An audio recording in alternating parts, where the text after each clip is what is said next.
We start all of our events with a land recognition. So I'm going to read that. As we gather, we believe in recognizing that the lands where we live and work are on the traditional territories and ancestral homelands of the Cheyenne, Arapaho, Ute, Apache, Comanche, Kiowa, Lakota, Pueblo, and Shoshone nations. Further, there are 48 contemporary tribal nations historically tied to the lands that comprise what is now Colorado. So thanks for being here today for this conversation about impact investing, some of the tools and resources out there for learning about corporate ESG policies and practices. Our moderator today is Carla Fredericks, and she's going to take over in just a sec. She will have the panel introduce themselves and then moderate a discussion. If you have questions throughout, please put them in the chat. Matt and I will pay attention to those and help make sure that Carla sees them. But I want to start by introducing Carla. I met her quite a while ago, actually, as a community member, and then was thrilled to reconnect with her about a year ago when she was at CU Law. She is currently the executive director of the Christensen Fund, and she'll tell you all about that. But while she was at CU, she established and served as the director of First Peoples Worldwide and was a clinical professor and director of the American Indian Law Clinic at the law school. So she has a really wonderful, complex background that she brings to this conversation. And I'm going to hand off to her now. Carla, it's all yours. Great. Thank you, Justine, and thank you to Matt Fleming and to CESR and to the Burridge Center. I feel very fortunate to be asked to moderate this today. As Justine said, I have had some interactions with leads over the years, including a really amazing willingness from CESR to co-sponsor the First Peoples Worldwide program when we brought it into the university. So I just think the work there is incredible, and the students are so lucky to have the faculty and staff at Leeds that you do, who are really thinking in a way that is truly visionary and thoughtful about these issues. So today, as you all know, we're talking about impact investing. It is the hot topic of the day. It has many different nodes, which you all, I'm sure, are learning about. And we have a great panel today of people who work in some of those different spaces in impact investing. So we have folks that work in environmental, social, and governance research and investing. We have folks that specialize in sustainability. And then we have people who do impact investing as it's more traditionally known. So there's a growing interest in sustainability. There was a really interesting piece that was put out yesterday, I believe, by the Chief Sustainability Officer at BlackRock, which is definitely worth a read if you haven't read it already. But this is really becoming big business, and having best practices in this area is very important. So our panel today, we have three folks that are going to spend some time talking to all of you about this. We have Zachary Dan from ACT Analytics. We have Adam Ryan from CapShift, and we also have Jenny Heit from Wells Fargo. So Jenny, can I start with you and have you introduce yourself and tell the students a bit about what you do? Sure. Hi, everyone. Thank you for having me today. I'm Jenny Heit. I am currently with Wells Fargo, and I'm a social impact and sustainability consultant. So I've been doing sustainability and ESG consulting for about 10 years now. And I'm going to talk to you a little bit today from more of the corporate lens of ESG investing. Nice to meet you all.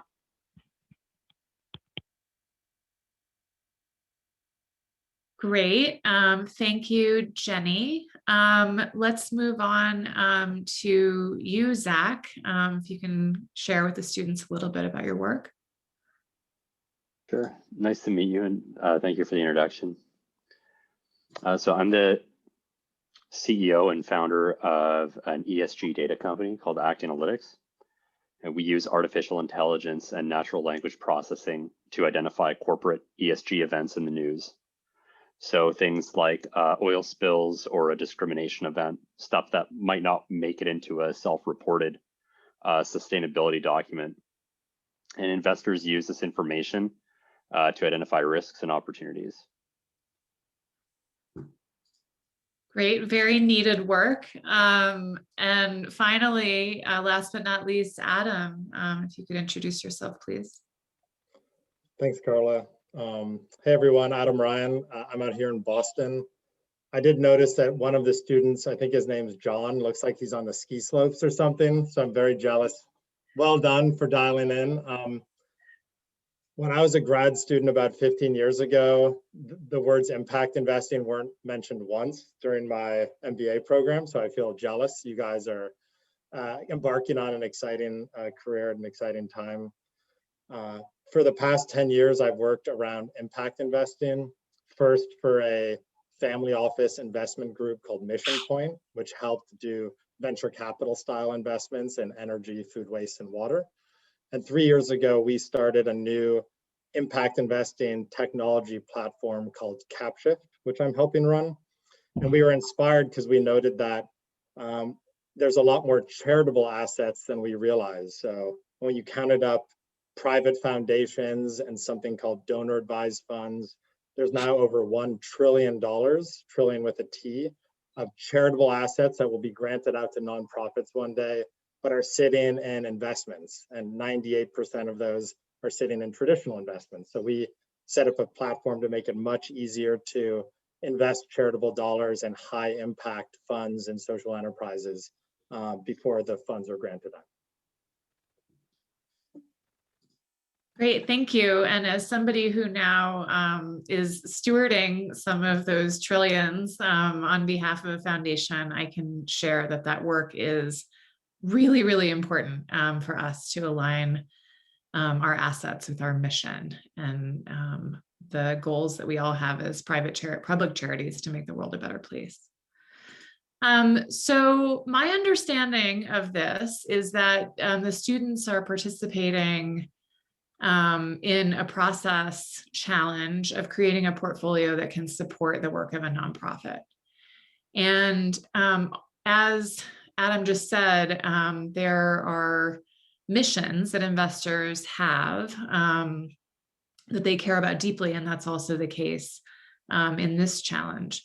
So to the panel, one of the questions that of course comes up from this is, where you have maybe a desire for mission alignment or a moral case, how do you in your work, or how should the students think about advocating for aligning organizational or personal values with investment portfolios? Knowing, of course, that sometimes that can mean lower return, although I sort of don't think that's really necessarily true.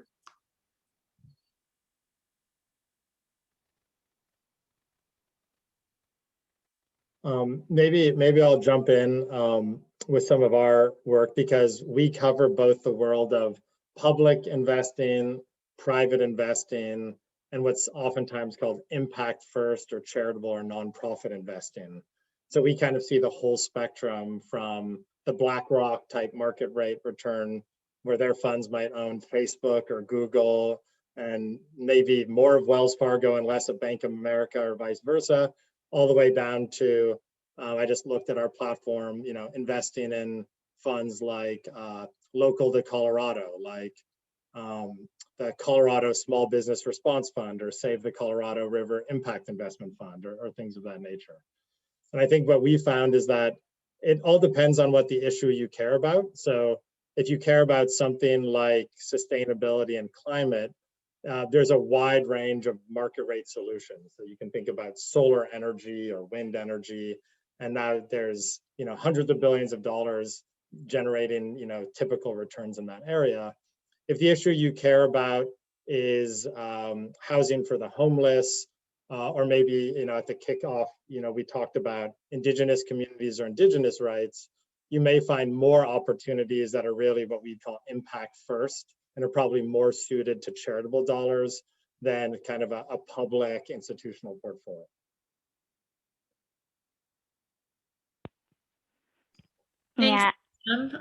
Jenny, what are your thoughts on this? How do you approach this and the work that you're doing over at Wells? Well, Carla, I completely agree with you when you said, you don't agree with the lower returns. I think that's a view that a lot of people used to have, but now that we're seeing so many more kind of ESG funds and assets under management, I don't think those returns are lower. I know my own personal stocks that are in ESG funds or socially responsible funds have outperformed some of my 401k and things like that, especially over the last year.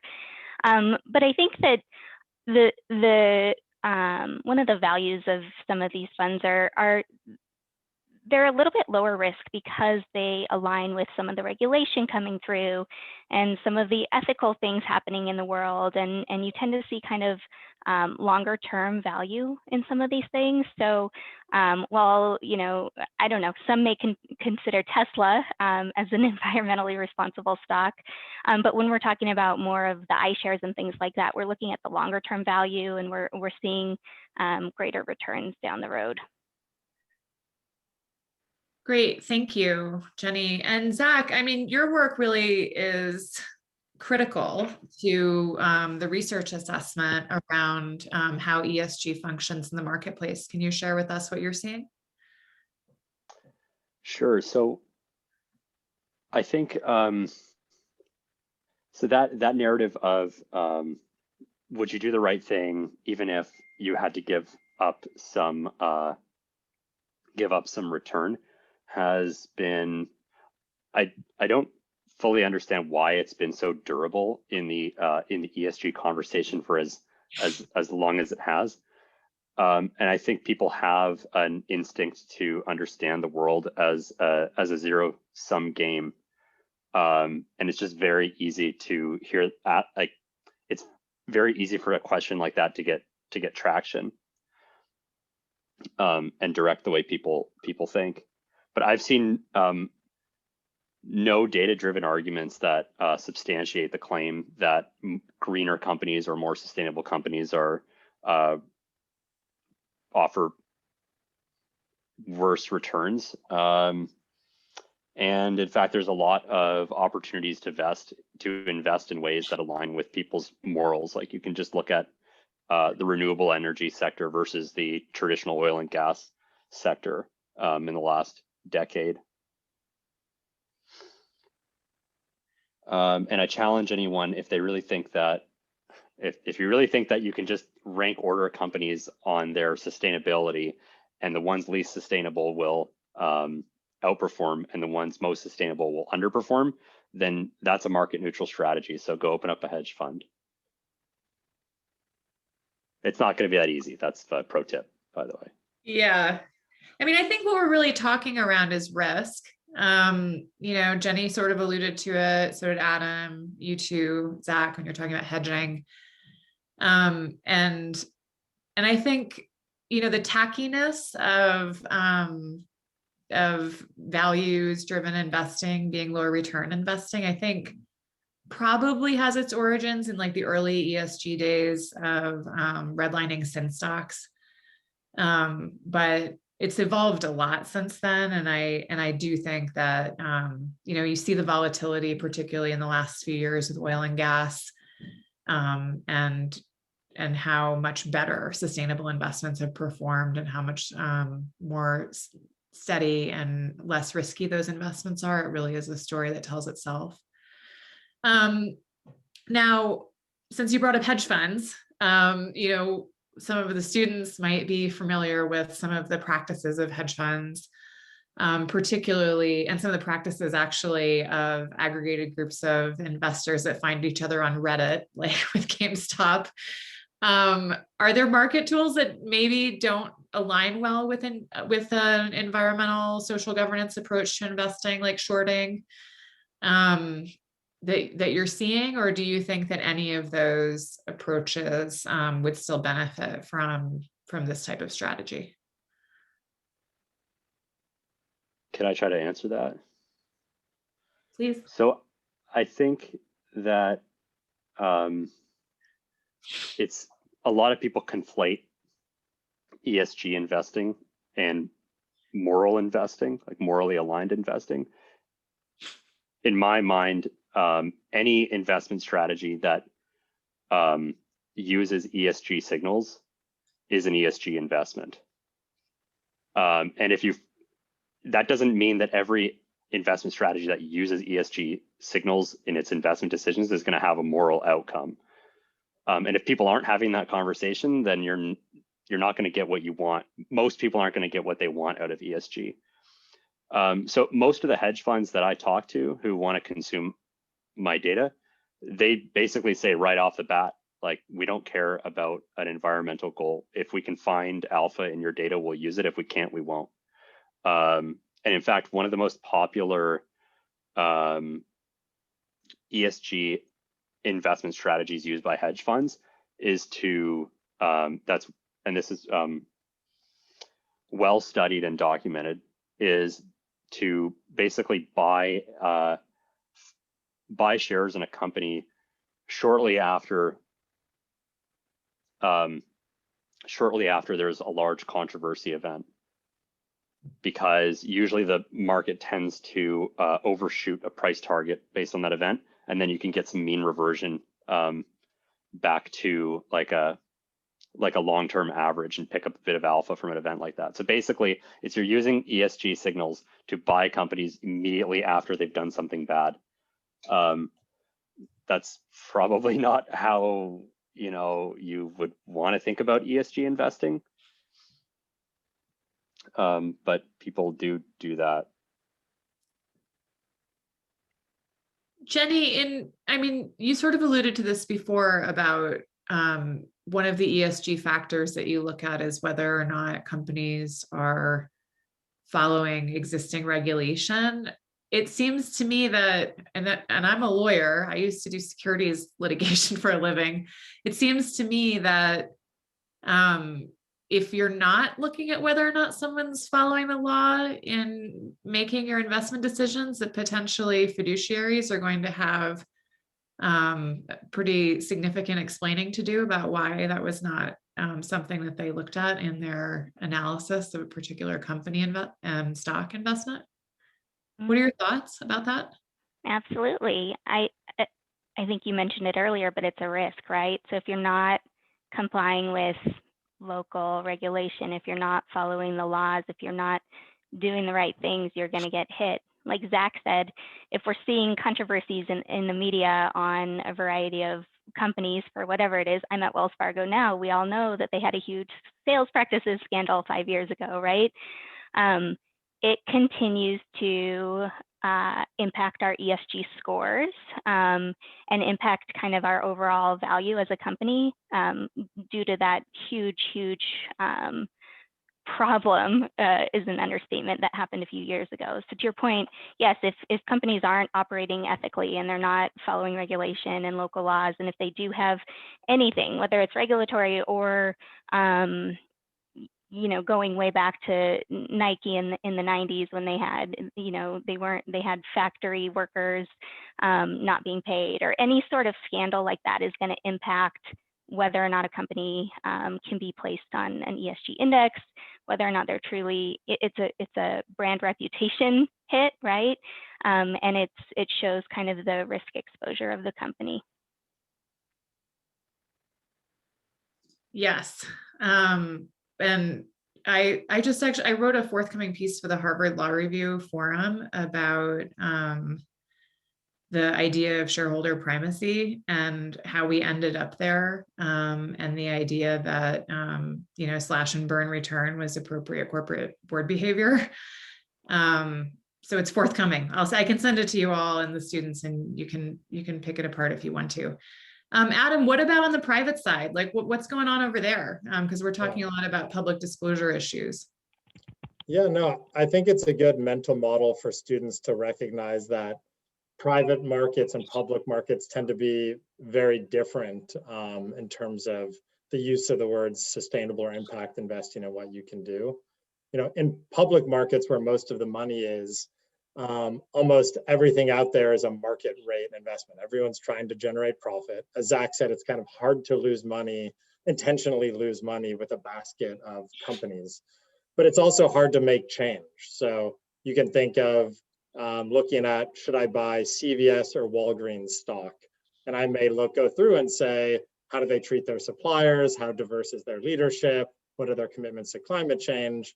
And I may say, okay, I'm going to pick CVS. And Jenny may know those ESG numbers, I don't. But in the end of the day, CVS isn't going to do anything different because you bought or sold them, unless you're one of the handful of the largest asset owners in the world. So there's really only way, you know, as Zach alluded to, you're more trying to buy things that reflect your values, but not actually changing the world, unless you do one of two things.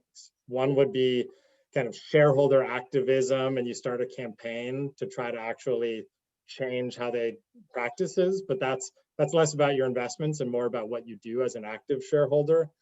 Or more recently, there are actually now good guy hedge funds coming on board. So one that's more been talked about lately was a well-known hedge fund guy named Jeff Ubens, who started Inclusive Capital. And they're saying, we want to buy the bad practice companies, get on the board, throw out the bad board members, and change kind of the coal companies to renewable companies and stuff like that. So those are, you know, those are things you can do in public markets, but they're hard to do. In the private markets, almost everything you can do is changing the world, right? So most of the types of options would be, you know, giving lending to small businesses or microfinance, you know, investing venture capital into a renewable energy company, investing in affordable housing or sustainable forests. And the dollars you put in is actually building new loans and new housing or new power plants. So this, I think, is much easier to connect, but it's harder to get the scale of the public markets. And you see a lot of fragmentation. And so that's what we're trying to do, is help, you know, people care about different things. Some people care about local stuff. Some people care about specific sustainable development goals, and we're trying to match interest to products. Great. We have a couple of student questions that have popped up in the chat. So I could read them, but I think it'd be more fun if the students got involved and asked them on their own. So Hannah, you have a question here about rhetoric. Yeah, hi everyone. Thanks for being here and for hosting this. My question, so just like over the last, I think kind of all of you say like you've been in this sort of realm for about 5 to 10 years. So over that time, how has your rhetoric had to develop or change? Or 10 years ago, did it just focus on returns? And maybe now that it's, you know, like just more like sustainability is more mainstream, are you able to talk about other things and just like, you know, like what good it will do, or if that makes sense? And yeah. I'll jump in. Coming from kind of the corporate side, doing ESG sustainability, well, I'll say that's a huge example. We started as kind of corporate social responsibility, it turned into sustainability, and now it's pretty much ESG. The way I've seen it change over the last 10 years, and this is not just specific to investing, but the industry and kind of this area as a whole has really evolved in that at the beginning, it was more about kind of telling that feel good rainbows and butterflies story, and which is great. It's important, right? People want to know that stuff, but it's harder to sell to leadership in a company. It's harder to sell to investors. It's harder to quantify. And now we're starting to see it evolve into an ESG kind of focus where investors are really interested in this stuff. We're able to tie the return on investment in some of these things. We're able to see the value. We're able to quantify a lot of things. And it makes it easier to, not that we're pleading our case much anymore because people actually get this. It's not just a trend anymore, again, little air quotes, but it's a thing that's here to stay for the long term. And it's much easier to be able to show how important it is when there's so much interest in it and you're able to tie it to the value.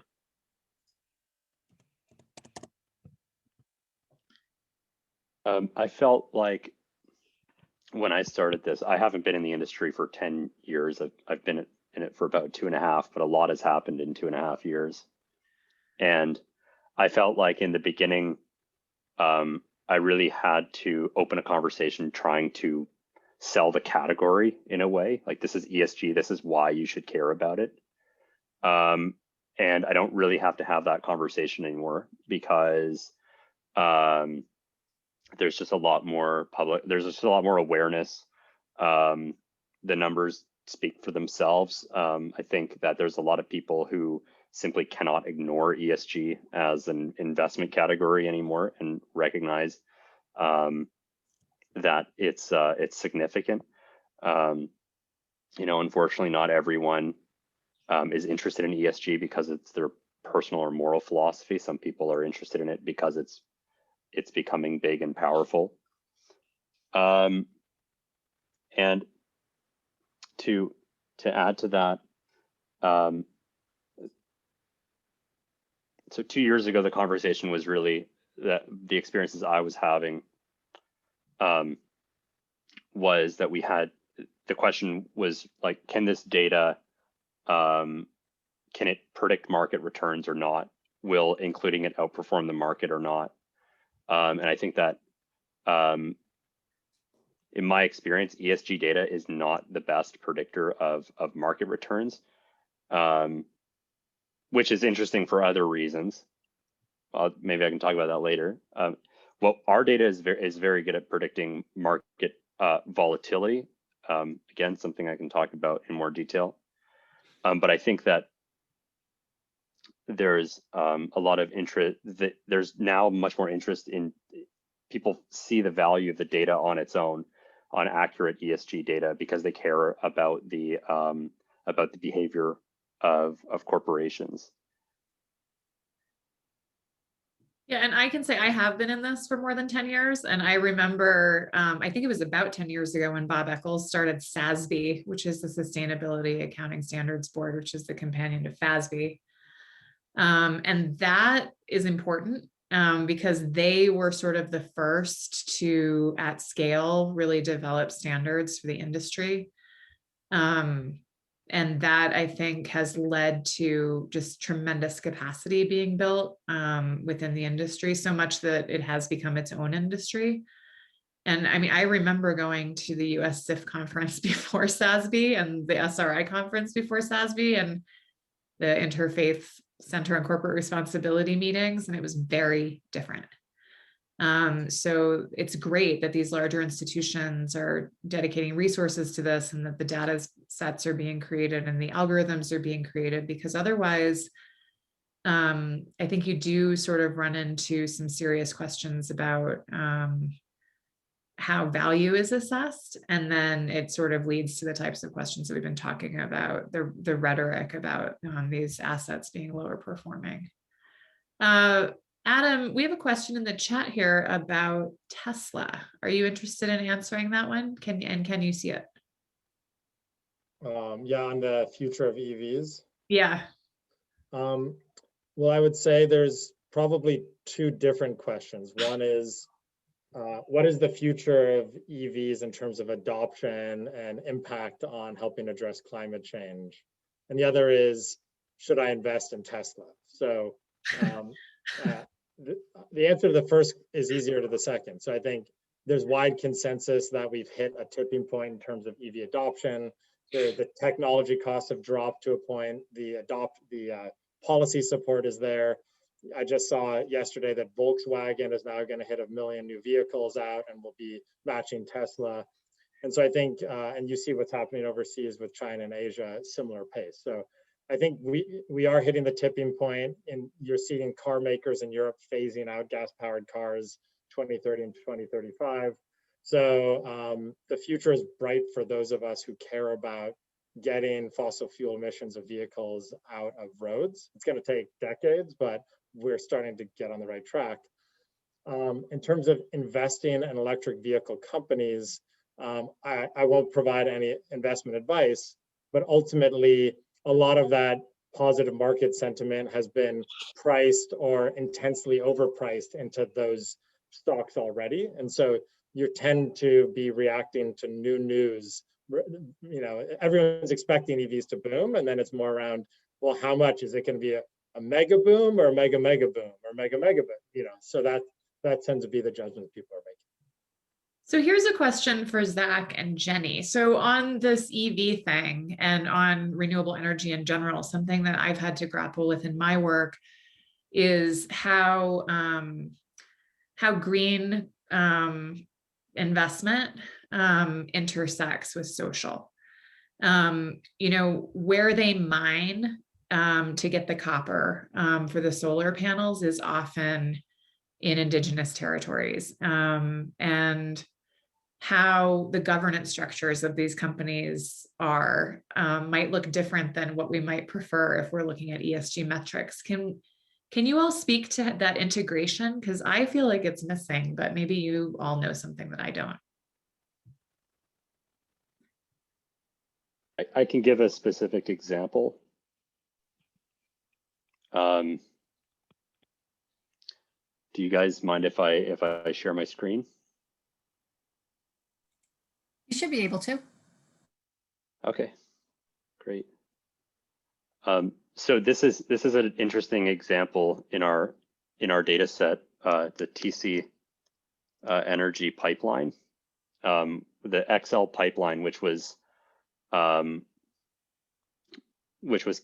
canceled by the Biden administration shortly after he came into office. And so this was so TC Energy is a Canadian energy company, and the XL pipeline is a pipeline that was going to transport oil from Canada to the US. And so we're tracking and monitoring these events, and this is a history and time series of our ESG score for TC Energy. And you can see this big sharp downward trend corresponds to the event of canceling the TC Energy pipeline. And so yeah, in the beginning, the conversation was really around, each of these dots represents a news story. So here's a story kind of in the upper mid quadrant of the signal, and you can see this is kind of an energy and business related story. And this whole upper part really focuses on the negative environmental implications for TC Energy. But as time goes on, the conversation shifts to the workers who lost their jobs. So this is more of like a social consequence. And there's a few articles about that. And at the bottom of the trend, there's some articles about the Indigenous communities that were affected by the cancellation of the pipeline, and they weren't happy about it. So I think this really highlights how there can definitely be conflicts between what is the green thing to do, what is the social thing to do, and all of these things are relevant and have to be reconciled and combined in how you understand an event. I love this, Zach. And we did something like this for the Dakota Access Pipeline that I'll send you later. It's much more crude than your tool.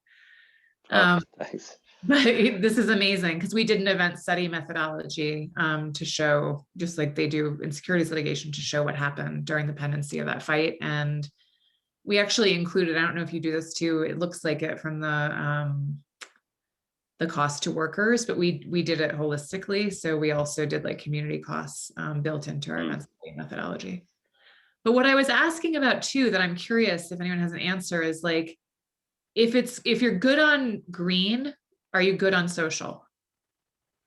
No.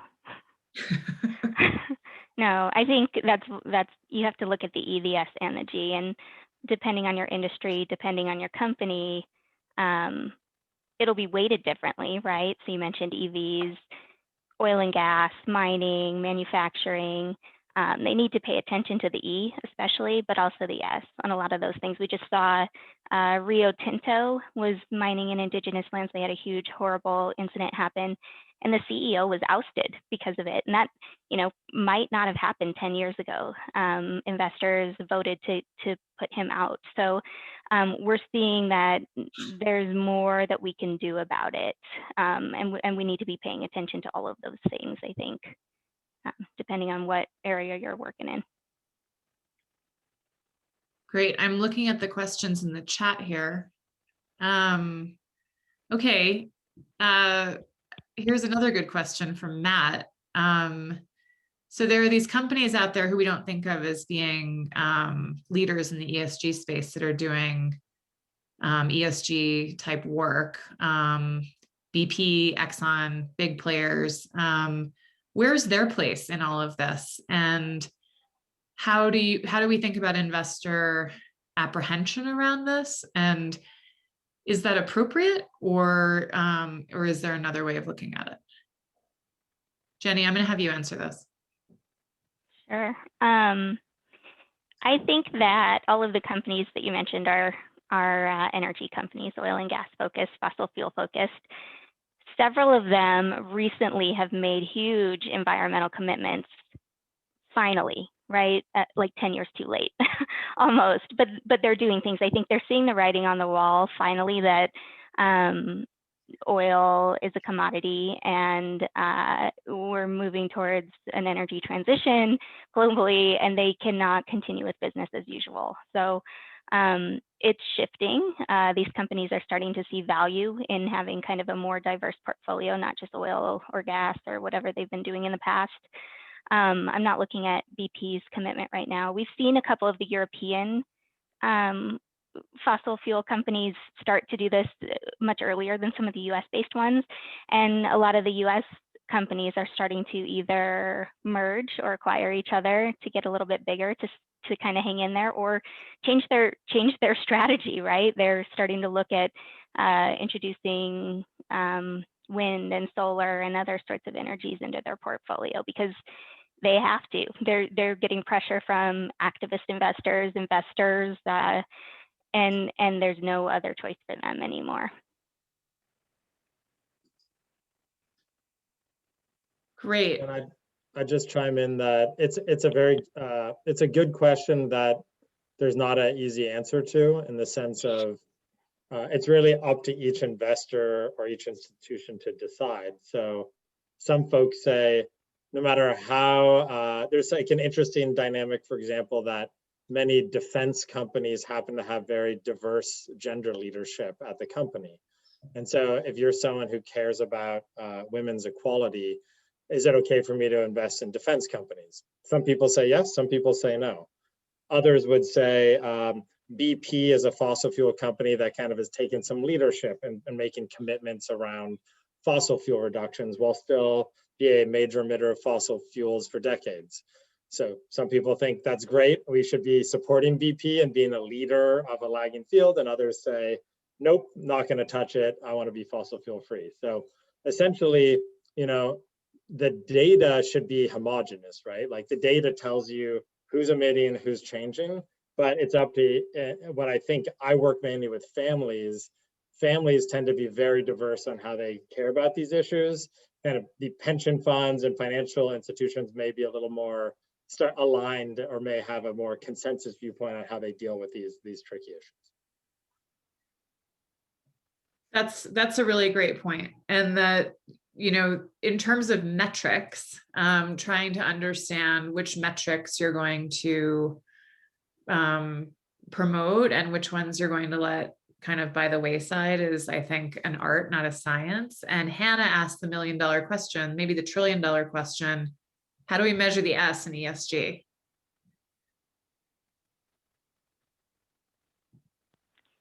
I will tell you that it's hard. There are ways to measure some of the S, right? So we provide at Wells Fargo, at every company I've been at, we provide performance data around diversity, equity, and inclusion numbers, right? We show the diversity of our board. We show the diversity of people at all levels in the company. We show our volunteer hours. We show our community impact dollars, philanthropy, things like that. You can measure those things really easily. A conversation has been happening around that for years now. That's great. We can make all the philanthropic contributions we want to, right? But it's money. So how are we in turn able to measure those outcomes and those impacts of the dollars, or outcomes and impacts of the time we spend volunteering in the community? And no one has solved it yet. I know there are a lot of people working on it. You can tie numbers to those things, right? You can tie a number to your volunteer hours, and figure out how many backpacks with school supplies you donated and how many kids that impacted, but it's still hard to really show what the outcome is there. We're all trying. If you have any ideas, let us know. Do you all use the UN Guiding Principles on Business and Human Rights as part of your social assessment? And how what is that? Tell, if you could tell the students about what it is that I am explaining, that would probably be helpful. Adam, you nodded. I'm gonna defer to Jenny on this one. We're just a tech platform here. You still have obligations under the UNGPs. Yeah, oh, go ahead. Go ahead, Adam. Nope, didn't mean to. No, we're not. I mean, we serve different clients who have different obligations, so I don't have an answer. Go ahead, Jenny. I don't have a great answer. We've used the UN guiding principle. I have used the UN guiding principles as guidance for mainly human rights related things in past roles. So here at Wells Fargo, we have an amazing human rights attorney who develops all of our language around kind of our human rights policy, modern slavery, all of those things. And he uses the UN guiding principles for that. We've used it in the past really just as language to craft some of our policies. So it's very good global language. And I was trying to pull up the link so I could drop it in the chat so you could all see it, because I don't know it by heart. But it's a really good kind of global perspective on the language that businesses, governments, things like that should really be looking at to kind of guide very generally kind of the social approach to a lot of these things. Yeah, and it's interesting because it's not just the UNGPs that are out there. I put the UNGPs in the chat. Thank you. But there's all of these, just so the students know this, there's a bunch of work being done on the international scale with the different international financial institutions around standard setting. And we had a deep engagement a couple of years ago when they rewrote the Equator Principles. Wells Fargo actually was somewhat involved in that. Olga Puntas, who actually helped write the other human rights global principles that were applicable to the banking sector as well. And I guess I also think that integration is a little bit lacking still, that there's a lot of work being done in different spaces, but there are still silos that exist. And I hope that, you know, with all the tech and data and everything that's happening, that doesn't get lost, because it's really important work and done by people who have deep expertise in these matters. So I agree with you. And just one quick comment on that. I think it is still a gap. And I think the reason is, just from what I hear, is that a lot of companies in the United States think, oh, of course we're abiding by global human rights laws and US human rights laws. Why do we need a human rights policy? We're not doing anything bad, right? We're not violating human rights. And for some reason, there's just that disconnect there. They're not seeing that we actually have to have something on paper to show that, you know, here are the things, the principles that we stick to, and here's what guides us.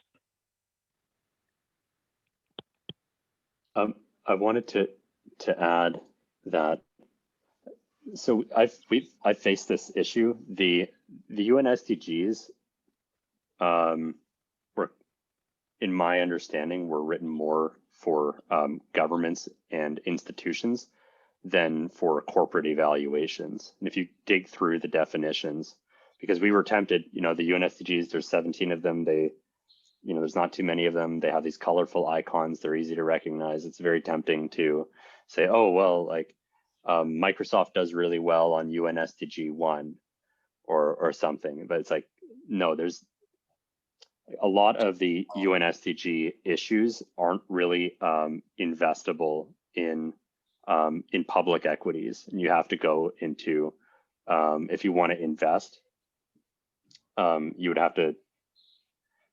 have to find like a municipal bond or whatever. So for example, like reduced poverty for example, like if you're making a selection between Apple and Microsoft, it's like, well, which company reduces poverty more? It's like, you can't really rank order those companies on that. It's just not very relevant. A lot of people attempt to, but they're just kind of hand waving. So the methodology that I use at Act Analytics, we basically took the investable components of the UN SDGs. They're not all of them are investable, but some of them are, and kind of retailored the investable parts into a framework. That's what we use. Yeah, and just so the students aren't confused by the alphabet soup, the guiding principles are something that are distinct from the Sustainable Development Goals. And I guess it's interesting because I think the Sustainable Development Goals have gotten a lot of attention because there's the possibility for metrics, and maybe the UNGPs are just not as well known now amongst the sustainability folks. But the Protect, Respect, Remedy framework, I don't think that the metrics have ever been data metrics have ever been really meaningfully established for that.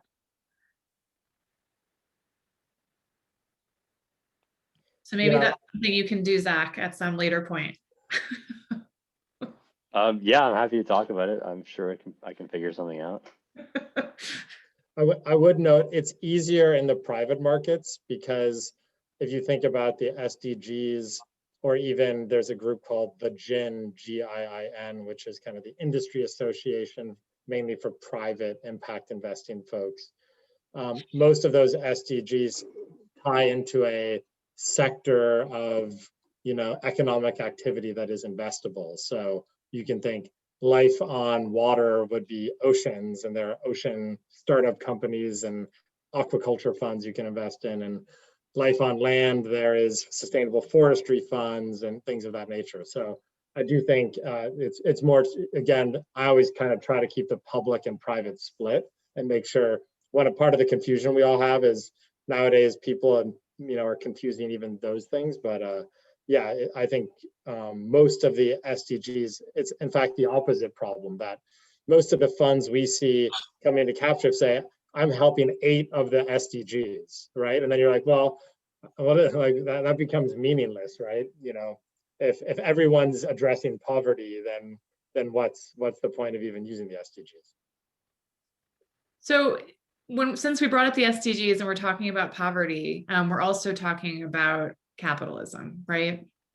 So where do you all see potential for alignment between, I would say ESG and capitalism? It's referred to sometimes in the impact space as social capitalism. Is there alignment? Can there be alignment? Where is the alignment? What are the challenges? Can you define, Carla, what you mean a bit more? You've probably been to SoCap, Adam, social capital. If you're really paying attention to social, and we know that capitalist systems maybe have risk associated with not paying attention to social that plays out over time, but by their very nature, we're not built to encapsulate those concerns, and we're built for different reasons.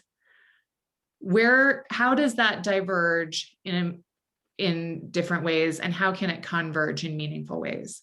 Because I think this is a really difficult question. And like in my space, in philanthropy, people are talking now about just wealth redistribution. And that's not capitalism. So like if we're looking at an impact investment, we're not even looking at alpha. We're just looking at pumping money out the door and having it go somewhere else. So like for this sector, how do you have equilibrium between those things? And where are the challenges to having that?